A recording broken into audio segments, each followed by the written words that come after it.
flew to the moon or battled with dragons or travelled through time. He used to take them to his mum and say, "Look at the thing I made, Mum." He made them talk to her. "Hello, madam," they said if they were being polite.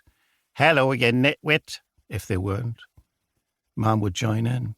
She'd pretend to be delighted or mortally offended, and she'd always say, "Sylvester, what a clever lad you are."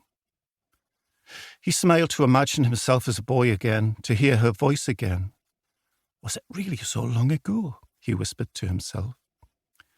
He took a green shirt and a pair of brown trousers from the box of clothes, and he dressed his puppet. He put a little brown cap on its head.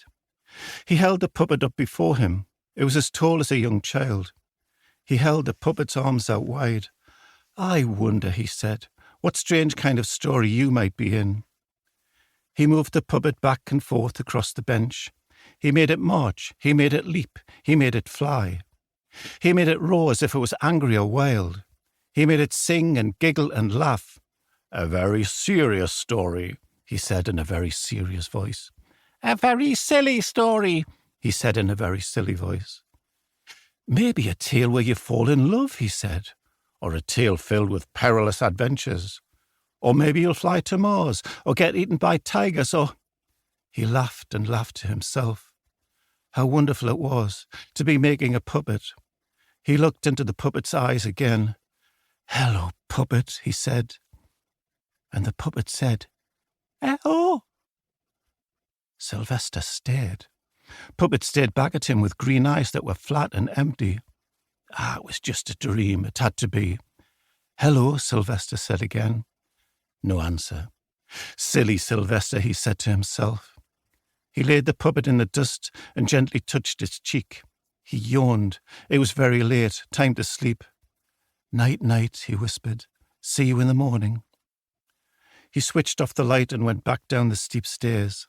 Yes, he needed to sleep. 2. The past weeks had been rather busy, rather strange. It started with a letter from a museum. It seemed Sylvester hadn't been forgotten after all. They wanted to make an exhibition of his work. His puppets, his costumes and his stages would be displayed for all the world to see. And of course Sylvester said yes. He'd be so proud to have his work on show for evermore. So it was all arranged. And one morning when Sylvester was in his kitchen having breakfast, there came a knock at the door. 2 men were standing there. "Hello, Sylvester," said one. "My name is Francis, and this is Sol. I think you're expecting us." Sylvester smiled and stepped aside and welcomed them in. Francis and Sol had a load of boxes and bags and packet cases and labels. They hauled him inside. "You're hard to find," said Sol. "I didn't even know this lane existed." Then he stood dead still and gasped in amazement. "Goodness gracious me," said Francis. There it all was, spread around the living room, the remnants of Sylvester's magical puppet theatre. There were dozens of puppets, some of them as big as a child, some no bigger than a toddler's hand, some as small as a finger. They were lying on the sofa and sitting on the chairs. They hung on strings from the walls.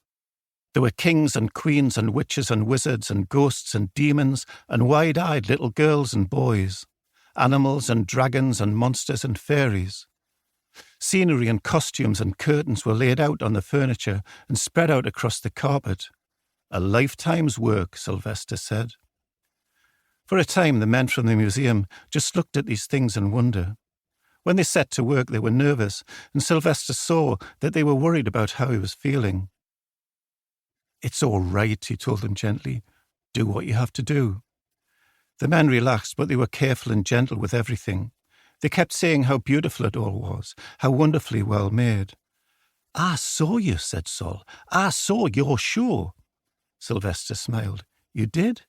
"Yes, when I was a boy. You came to our school in South Shields. It was—" He suddenly reached out and lifted a particular puppet and laughed out loud. "And he was in it," he exclaimed. "It was a play about the dark, dark forest." "Ha ha," said Sylvester. "How wonderful. This is Jack, and that was one of his very best shows." "It was fantastic. I remember him tiptoeing deeper and deeper into the dark." "And do you remember how he ended up?" asked Sylvester.